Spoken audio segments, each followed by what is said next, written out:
हाय दोस्तों, हम शुरू करने जा रहे हैं पॉलिटी राज व्यवस्था और हम इसमें यूपीएससी सीएससी का पूरा फुल पॉलिटी नोट्स मतलब डालेंगे और इस पे सेल्फ नोट्स बना के इस पे पढ़ाएंगे UPSC CSC and UP PCS के लिए एंड आल सभी एग्जाम के लिए आप इसको मतलब हेल्पफुल ले सकते हैं।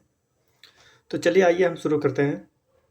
देखिए, संविधान एवं राज व्यवस्था में अंतर। तो सबसे पहले हम बात करते हैं संविधान होता क्या है हमारा।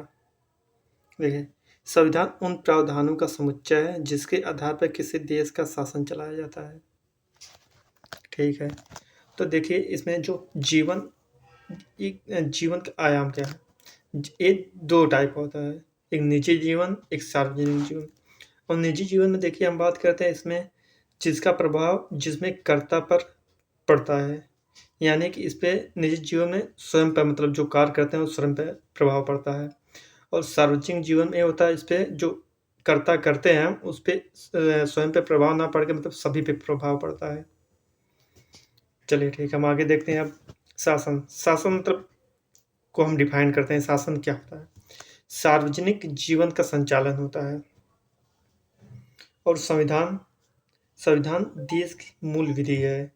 संविधान देश की सर्वोच्च विधि है। संविधान शक्ति का मानचित्र है। और इसमें हम बात करते हैं संविधान शक्ति का मानचित्र में, जैसे देख लीजिए सरकार के विभिन्न अंगों की शक्ति का सीमांकन और केंद्र या राज्य की शक्तियाँ। संविधान नागरिक के अधिकार शक्ति का निर्धारण। चलिए हम आगे बढ़ते हैं। संविधानवाद। देखिए, सीमित शासन इसमें होता है, मनमाने शासन का अभाव होता है, संविधान के अनुसार शासन, लोकतांत्रिक व्यवस्था, अधिकारों का होना, न्यायपालिका की स्वतंत्रता, शक्ति का पृथक्करण। और अगर मतलब मान लीजिए यूपीएससी में क्वेश्चन पूछ देता है कि संविधानवाद का अर्थ है क्या है, और हमको 4 ऑप्शन दे देता है, जैसे लोकतांत्रिक शासन, सीमित शासन, संविधान के अनुसार शासन, शक्ति का पृथक्करण। अगर मान लीजिए 4 ही ऑप्शन देता है तो हम पूछ देता है इसमें सर्वाधिक सबसे ज़्यादा मतलब, तो इसमें हम एक टिक करेंगे कि इसमें सर्वाधिक सबसे सही क्या है। तो हम बात करते हैं इसमें जो हमारा करेक्ट आंसर होगा वो सीमित शासन होगा, क्योंकि देखिए सीमित शासन में जो हमारा होता है इस संविधान के अनुसार शासन, लोकतांत्रिक व्यवस्था, अधिकारों का होना, न्यायपालिका की स्वतंत्रता, सत्य का पृथक्करण, ये सब इसी में निहित हो जाता है। और अगर मान लीजिए इसी में जो हमारा ये क्वेश्चन है संविधानवाद का अर्थ है, इसे मान लीजिए हमारा एक ऑप्शन ई दे देता है कि सभी, तो इसमें जो हमारा करेक्ट आंसर होगा वो सभी होगा। तो चलिए हम आगे बढ़ते हैं। जैसे देख लीजिए हमारा एक मतलब क्वेश्चन है, जिस देश में संविधान है वहाँ संविधानवाद भी होगा। चलिए ठीक है, और दूसरा जो है जिस देश में संविधान नहीं है वहाँ संविधानवाद भी होगा। तो क्या लगता है आपको? तो हम बता दें, जैसे देखिए जो हमारा पहला है जिस देश में संविधान है वहाँ संविधानवाद भी होगा। जैसे अगर हम जर्मनी की बात करें तो वहाँ पे मतलब संविधान मतलब है, और बाकी वहाँ पे जो संविधानवाद भी होगा ये मतलब पॉसिबल नहीं है। हम जर्मनी की भी बात कर सकते हैं, म्यांमार की बात कर सकते हैं, और पाकिस्तान में तो बात ही कर सकते हैं। वहाँ पे रह रह के कभी कभी वहाँ पे सैनिक सत्ता आ जाता है, या कभी कभी पे मतलब संविधानवाद मतलब भी हो जाता है, लागू हो जाता है। तो हम मतलब कह सकते हैं इसको समानतः संविधान और संविधानवाद साथ साथ चलते हैं। जिन देशों में संविधानवाद होता है समानतः वहाँ संविधानवाद भी होता है, और जिन देशों में संविधानवाद नहीं होता है समानतः वहाँ संविधानवाद नहीं होता है। तो चलिए ठीक है, हम आगे अब बात करते हैं राज्य व्यवस्था क्या होता है। तो देखिए दोस्तों, राज्य व्यवस्था संविधान का अनुप्रयोग है। जब संविधान को व्यवहार में लागू किया जाता है तो जो विषय और मुद्दे उभर कर सामने आते हैं उन्हें समग्र रूप से राज्य व्यवस्था कहते हैं। सामान्यतः राज्य व्यवस्था के निम्नलिखित तत्व हैं, जैसे देख लीजिए हमारा पहला संसद का कानून, दूसरा न्यायालय के निर्णय, और तीसरा विभिन्न प्रकार के संस्थाएं एवं उनसे उत्पन्न होने वाले मुद्दे, और चौथा हमारा हो जाता है जाति, धर्म, क्षेत्र, भाषा आदि कारक और राजनीतिक व्यवस्था पर उनका प्रभाव। चलिए हम आगे बढ़ते हैं। देखिए, संस्थाएँ संस्थाएँ जो होती हैं 3 प्रकार में डिवाइड किया गया है। पहला जो हमारा है संवैधानिक, कॉन्स्टिट्यूशनल, और दूसरा हमारा जो असंवैधानिक, और तीसरा हमारा है गैर संवैधानिक। तो हम बात करते हैं संवैधानिक में। संवैधानिक हमारा मतलब क्या होता है और इसमें क्या-क्या मतलब चीज़ें आती हैं। देखिए, जो संविधान के द्वारा सृजित हो, और इसमें हम बात करते हैं, जैसे देखिए आर्टिकल 324 है, इसमें भारत का निर्वाचन आयोग है। आर्टिकल हमारा 280 है, इसमें वित्त आयोग है। हम इसको आगे चल के मतलब एक फुल एक्सप्लेन करेंगे, बाकी हम यहाँ पे अभी मतलब शॉर्ट में बता दे रहे हैं। और जो हमारा दूसरा असंवैधानिक, इसमें देखिए जो संविधान विरोधी हैं, मतलब ये संवैधानिक और असंवैधानिक मतलब एक दूसरे के अपोजिट हैं। और जो हमारा तीसरा है गैर संवैधानिक, इसमें देखिए एक्स्ट्रा कॉन्स्टिट्यूशनल में जो होता है, मतलब इसको 3 भागों में मतलब बाँटा गया है। एक होता है कानूनी या विधिक या संविधिक, और दूसरा कार्यकारी, और तीसरा अन्य। तो हम आगे देखिए बात करते हैं गैर संवैधानिक होता क्या है। सबसे पहले हम इसको जान लेते हैं। देखिए, जो संविधान के द्वारा सृजित नहीं है, लेकिन संविधान के आदर्शों को पूरा करता है, यानी कि हम इसको कह सकते हैं कि जो संविधान के द्वारा सृजित नहीं, लेकिन हम वो संविधान के मतलब आदर्शों को फॉलो कर सकते हैं। जैसे हम बात करते हैं, मतलब एग्जाम्पल फॉर नीति आयोग हो गया। ये जो होता है मतलब संविधान के द्वारा सृजित नहीं है, लेकिन इस संविधान का जो हमारा मतलब मूल है, एक तरह से आदर्श होता है, उसको एक पूरा करता है। और देखिए हम इसमें जो बात करते हैं, इसमें देखिए गैर संवैधानिक में हमारा जो 3 होते हैं, इसमें फर्स्ट हो जाता है हमारा कानूनी और गैर संवैधानिक। अब ये हमारा क्या होता है, जो संसद के कानून से बनी हो, जैसे राष्ट्रीय मानव अधिकार आयोग, एनएचआरसी, और या राष्ट्रीय महिला आयोग, या राष्ट्रीय अल्पसंख्यक आयोग, ये हमारे कानूनी गैर संवैधानिक में आते हैं। और जो दूसरा हमारा होता है कार्यकारी, देखिए कार्यपालिका के आदेश से गठित, यानी कि ये जो होता है मतलब इसके अंतर्गत एग्जाम्पल नीति आयोग आता है, इसको हम एक अच्छे तरह से समझ सकते हैं। और जो हमारा अन्य है, विभिन्न वर्गों की संस्थाएं, फॉर एग्जाम्पल हम बात करते हैं, जैसे भारतीय किसान यूनियन, भारतीय मजदूर यूनियन, इसको देखिए हम मतलब बना सकते हैं, अपने से बना सकते हैं, कोई भी संगठन, कोई भी चीज़ें बना सकते हैं। तो चलिए हम अब आगे बात करते हैं संविधान की व्याख्या। देखिए दोस्तों, संविधान की व्याख्या में देखिए, पहला देखिए हमारा हो जाता है संविधान, फिर संविधान के नीचे जो होता है हमारा भाग होता है, या इंग्लिश में इसे पार्ट कहते हैं। इसमें देखिए वर्तमान में जो होता है हमारा मतलब, अगर हम मूल तरह से बात करें तो इसमें 22 भाग होते हैं, और वर्तमान में 25 भाग हैं। और फिर भाग के नीचे जो हमारा होता है मतलब अध्याय होता है, फिर अध्याय को ही मतलब उसमें बाँटा गया मतलब अनुच्छेद या आर्टिकल, और फिर अनुच्छेद को ही मतलब खंड में डिवाइड किया गया है, जिसे क्लॉज कहते हैं। और क्लॉज को फिर उसके नीचे उपखंड होता है, जिसे सब क्लॉज कहते हैं। और इसमें हम बात कर सकते हैं, जैसे एग्जाम्पल से, फॉर एग्जाम्पल जैसे हम बात करते हैं 39 क्लॉज ए, इसको मतलब ऐसे पढ़ेंगे, जैसे जो 39 होगा इसको हम आर्टिकल कहेंगे, और जो मतलब ब्रैकेट होगा इसको हम क्लॉज कहेंगे। इसमें जो होता है मतलब रोजी-रोटी का साधन होता है। और इसमें देखिए हम एक एग्जाम्पल लेते हैं 39 ए। देखिए ये पूरा जो 39 कैपिटल ए है, इसको हम पूरा आर्टिकल कहेंगे। इसको हम ए ना कह के ये नहीं कहेंगे कि मतलब 39 क्लॉज ए, इसको हम ये नहीं कहेंगे, ये गलत हो जाएगा। इसीलिए हम इसको 39 ए करेंगे। ये पूरा मतलब एक आर्टिकल है। देखिए इसमें क्या होता है, समान न्याय एवं निःशुल्क कानूनी सहायता होता है। और देखिए हम हर एक एग्जाम्पल से आपको समझा देते हैं। Article 19 clause 1 sub clause A, हम इसको ऐसे पढ़ेंगे। चलिए ठीक है, अब हम आगे बात करते हैं अनुसूची, शेड्यूल, ये क्या होता है। देखिए, अनुच्छेद संविधान के अंत में पाई जाने वाली विषयों की वह सूची है जो संविधान के किसी प्रावधान की व्याख्या करती है। जैसे देखिए सरकार, सरकार क्या होता है, जो शासन चलाने का कार्य करता है। देखिए इसको 3 पार्ट में डिवाइड किया गया है, विधायिका, कार्यपालिका, न्यायपालिका। देखिए विधायिका क्या होता है, जो कानून बनाने का कार्य करता है। तो चलिए ठीक है। अब कार्यपालिका क्या होता है, एजुकेट, ये सरकार का वह अंग है जो कानून लागू करे। अब इसको हम 2 टाइप से होते हैं। देखिए राजनीतिक कार्यपालिका प्रशासनिक कार्यपालिका। राजनीतिक कार्यपालिका तो देखिए जैसे जो चुनाव होते हैं मतलब ये अस्थायी होते हैं, मंत्रिपरिषद हो गया। फिर इसके बाद प्रशासनिक कार्यपालिका में ये देखिए अस्थायी होता है, नौकरशाही, ये मतलब फिक्स होते हैं। और न्यायपालिका में बात करें तो विवादों का निपटारा करना या न्याय देना। इससे मतलब देखिए संविधान की व्याख्या ये 3 टाइप से होते हैं। देखिए पहला हो गया दर्शन हमारा हो गया, दूसरा सरकार का गठन, तीसरा विविध। और इसमें हम दर्शन में बात करें देखिए इसका आदर्श व्यवहार। पहला ये 4 टाइप होता है। पहला होता है प्रस्तावना, दूसरा होता है मौलिक अधिकार, तीसरा राज्य के नीति निर्देशक तत्व और चौथा होता है मूल कर्तव्य। अब चलिए हम आगे बात करते हैं सरकार का गठन। तो देखिए जो हमने बताया था इसमें मतलब संविधान की व्याख्या में ये 3 भागों में इसको डिवाइड किया गया है, जैसे दर्शन, सरकार का गठन और विविध। अब दर्शन तो हमने इसके पहले आपको पढ़ा दिया है, तो इसमें हम बात करते हैं सरकार का गठन। ये देखिए मतलब 3 टाइप होता है, विधायिका, कार्यपालिका, न्यायपालिका। और विधायिका में जो होती है देखिए संघ की विधायिका और दूसरा जो होता है प्रांत की विधायिका। इसको देखिए संघ की विधायिका जो होती है मतलब इसके नीचे मतलब संसद, और संसद का देखिए 2 पार्ट में होता है।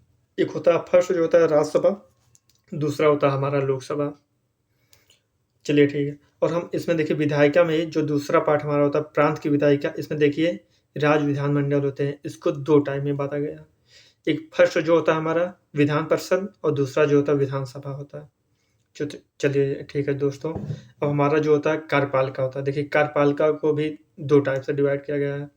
एक संघ की कार्यपालिका और दूसरा प्रांत की कार्यपालिका। और संघ की कार्यपालिका में देखिए हमारे कौन-कौन आते हैं, मतलब क्या-क्या चीज़ें होती हैं। देखिए इसमें जैसे हो गया राष्ट्रपति, प्रधानमंत्री, मंत्रिपरिषद या मंत्रिमंडल, केंद्रीय सेवाएँ। और इसमें हम और दूसरा जो कार्यपालिका में हम बात करते हैं प्रांत की कार्यपालिका में, इसमें हो जाता है राज्यपाल, मुख्यमंत्री, मंत्रिपरिषद एवं मंत्रिमंडल एवं प्रांतीय सेवाएँ। और इसमें जो हमारा तीसरा हमने बताया था इसमें न्यायपालिका। न्यायपालिका ये मतलब एक एकल होता है। इसमें जो होता है हमारा देखिए सुप्रीम कोर्ट होता है, हाई कोर्ट होता है, फिर उसके नीचे डिस्ट्रिक्ट कोर्ट होता है। और इसमें जो हमारा लास्ट में बचा हुआ था इसमें संविधान की व्याख्या में विविध। इसमें देखिए संघ और राज्य क्षेत्र आते हैं। नागरिकता, पंचायती राज, नगर पालिका, लोक सेवाएँ, निर्वाचन आयोग, केंद्र राज्य संबंध। इसमें देखिए बहुमत के प्रकार, मतलब बहुमत कैसे हम मतलब ला सकते हैं या बहुमत कैसे हम मतलब कर सकते हैं। तो इसमें देखिए ये 4 टाइप का होता है। पहला जो होता है साधारण बहुमत यानी सिंपल मेजॉरिटी। ये होता क्या है देखिए, सिंपल मेजॉरिटी हम बात करते हैं देखिए उपस्थित और मतदान करने वाले सदस्यों का बहुमत। अगर हम बात करते हैं देखिए ये मतलब सबसे लोकप्रिय है साधारण बहुमत। इसमें देखिए प्रचलित जैसे बहुत ज़्यादा फेमस है साधारण विधेयक, धन विधेयक, वृत्त विधेयक, ये सब मतलब इसे साधारण बहुमत से ही मतलब हो जाता है मेजॉरिटी द्वारा। और देखिए इसमें जैसे प्रस्ताव हमारा होता है, अविश्वास प्रस्ताव अगर लाना हो, विश्वास प्रस्ताव, निंदा प्रस्ताव, ध्यानाकर्षण प्रस्ताव, कटौती प्रस्ताव, धन्यवाद प्रस्ताव, ये सब साधारण बहुमत के अंतर्गत आते हैं। और हम आगे बात करते हैं प्रभावी तत्कालीन बहुमत। ये हमारा दूसरा मतलब था इफेक्टिव मेजॉरिटी। तो चलिए बात करते हैं अब ये होता क्या है देखिए। प्रभावी सदस्य संख्या का बहुमत होता है। प्रभावी सदस्य संख्या जो होता है मतलब कुल सदस्य संख्या माइनस रिक्तियाँ होती है। जैसे मान लीजिए हम बात करते हैं मतलब रिक्तियाँ। देखिए इसमें देखिए मृत्यु, जैसे अगर मान लीजिए कोई मतलब है, जैसे अगर मुलायम सिंह यादव की बात कर रहे हैं, अगर मान लीजिए वहाँ पे देखिए वहाँ पे जब उनकी डेथ हो गई थी, वो मतलब सीट खाली हो गई थी, तो वहाँ पे हमारा जो होता है दोबारा इलेक्शन हुआ था। तो हम ऐसे इसको मतलब ले सकते हैं, जैसे अगर कोई त्यागपत्र दे दिया तब हो जाता है निर्वाचन रद्द। इसको हम आपस में लेट कर लेते हैं, मतलब लेट किए हैं कि ये मतलब मृत्यु 1 हो गया, त्यागपत्र 2, निर्वाचन रद्द मतलब 2, तो टोटल 5 है। हम फॉर एग्ज़ाम्पल से आपको समझा रहे हैं। और जो हमारी कुल सदस्य संख्या होती है समझते हैं मतलब 545 होते हैं, बट लेकिन उसमें से जो 2 एंग्लो इंडियन आता है, तो इसमें हम जो ये होते हैं हमारे जो कुल सदस्य संख्या होती है 543, तो इसमें जो हमारी 5 रिक्तियाँ होती हैं इसको माइनस कर देंगे, 538 आ जाएगा।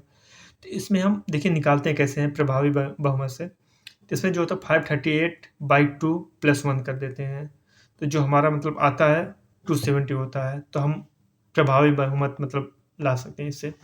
देखिए इसका मतलब प्रयोग हम कहाँ करते हैं, तो देखिए जैसे जो हमारे आला पदाधिकारी को हटाने में होता है। जैसे लोकसभा में अध्यक्ष, उपाध्यक्ष को, राज्यसभा में सभापति, उपसभापति को, और विधानसभा में जो होता है अध्यक्ष, उपाध्यक्ष को, विधान परिषद में जो होता है सभापति, उपसभापति को, इनको हम पद मुक्ति कर सकते हैं।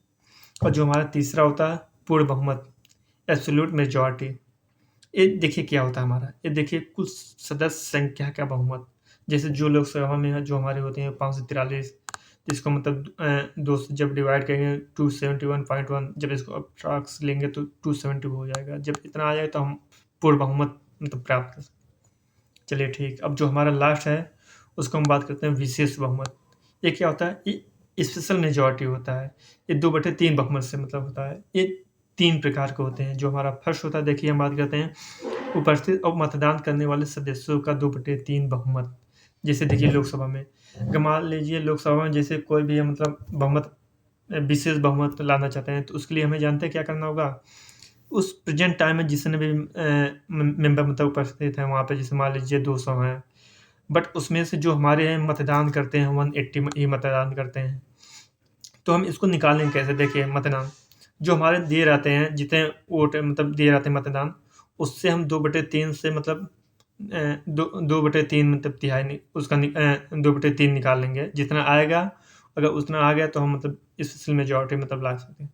तो हम ऐसे निकाल सकते हैं तो 120 आ जाता है। और जो दूसरा हमारा है उपस्थित और मतदान करने वाले सदस्यों का 2/3, जो ये ध्यान रखिएगा, देखिए जो कुल सदस्य संख्या की बहुमत से कम ना हो। देखिए यहाँ पे हम बात करते हैं जो हमारे लोकसभा में जो होते हैं कुल, वो 543 होते हैं। लेकिन हम अगर हमको बहुमत लाना है तो कुल का जो बहुमत होता है 272 होता है। अब इसको आपको समझाते हैं। जैसे मान लीजिए फॉर एग्जाम्पल से 4 फरवरी की बात करते हैं।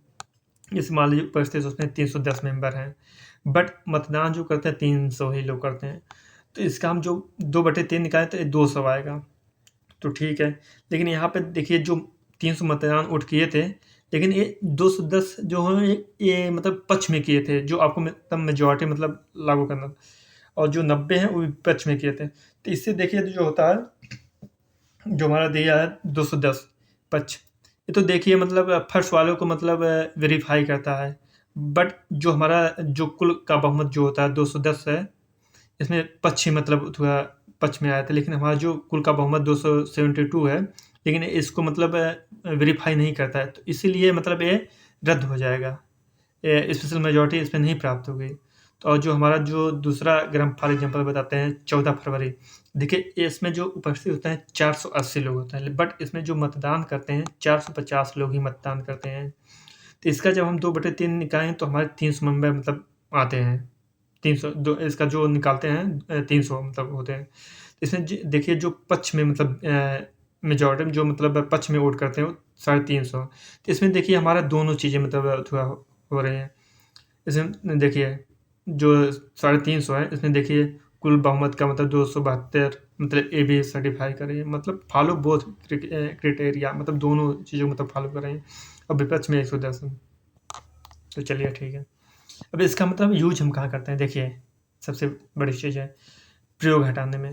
जैसे देखिए संविधान संशोधन विधेयक में इसको हम करते हैं मेजॉरिटी के द्वारा। और सुप्रीम कोर्ट या हाई कोर्ट जज की पद मुक्ति के, सीएजी की पद मुक्ति, मुख्य निर्वाचन आयुक्त। और देखिए इसमें जो हमारा था मतलब स्पेशल मेजॉरिटी में, इसमें देखिए जो हमारा तीसरा पार्ट था कुल सदस्य संख्या का 2/3 बहुमत। इसको देखिए लोकसभा में जो होता है हमारा 543 होता है, इसका जब 2/3 मतलब निकालते हैं तो 362 आता है। अगर इतने आता है तो मतलब स्पेशल मेजॉरिटी मतलब पारित हो जाएगा। फिर इसके बाद देखिए इसका प्रयोग कहाँ, आर्टिकल 1 से, जैसे राष्ट्रपति पर महाभियोग मतलब लाना होता है, मतलब इसको मतलब यहाँ पे यूज मिलाया जाता है। चलिए हम आगे बात करते हैं विधेयक या बिल होता क्या है।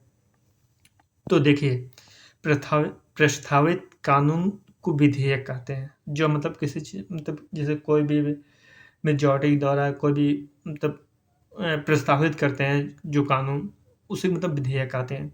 और अधिनियम क्या कहते हैं या एक्ट। देखिए जब विधेयक पारित हो जाता है और उसे राष्ट्रपति की सहमति मिल जाती है तो उसे अधिनियम कहते हैं। जैसे अगर हम फॉर एग्जांपल से बात करते हैं, जैसे नारी शक्ति वंदन अधिनियम जो अभी मतलब जल्दी ही आपका मतलब लागू हुआ है। तो इसमें जो देखते हैं 128वां मतलब विधेयक है, जिसमें मतलब ज़रूरी नहीं होता कि मतलब जो विधेयक हो रहा है मतलब वो मतलब हमेशा ही मतलब अधिनियम बन जाए, लागू बन जाए, ऐसा नहीं होता है। कभी-कभी जैसे ये होता है ना कि जो हमारा विधेयक होता है, कभी-कभी जाके मतलब लास्ट में मतलब इसको राष्ट्रपति द्वारा मतलब अप्रूव नहीं दिया जाता है। तो मतलब जो मतलब अप्रूव दिया जाता है राष्ट्रपति द्वारा, जैसे हम नारी शक्ति वंदन अधिनियम कहते हैं, तो ये मतलब 106वां अधिनियम था। तो चलिए ठीक है, हम आगे बात करते हैं कोरम या गणपूती। ये होता क्या है देखिए, वह न्यूनतम संख्या जिसके पूरा ना होने पर किसी सदन की कार्रवाई अवैध हो जाती है, उसे कोरम या गणपूती कहते हैं। जैसे कुल का 1/10 यानी कि 10% देखिए, ये 543 जो होता है इसका 10% निकालेंगे 44.3, तो अप्रॉक्स में इसको जब लेंगे 54 हो जाएंगे। अब ऐसे ही मतलब राशि की बात करें तो 245, जब इसका मतलब 10% निकालेंगे 24.5, हम इसको अप्रॉक्स में लेते हैं 25 होता है। तो चलिए हम आगे प्रेम्बल है। प्रेम्बल जो होता है हम चलिए हम इसको मतलब नेक्स्ट वीडियो में आपको पढ़ाएंगे। तो थैंक्स, धन्यवाद।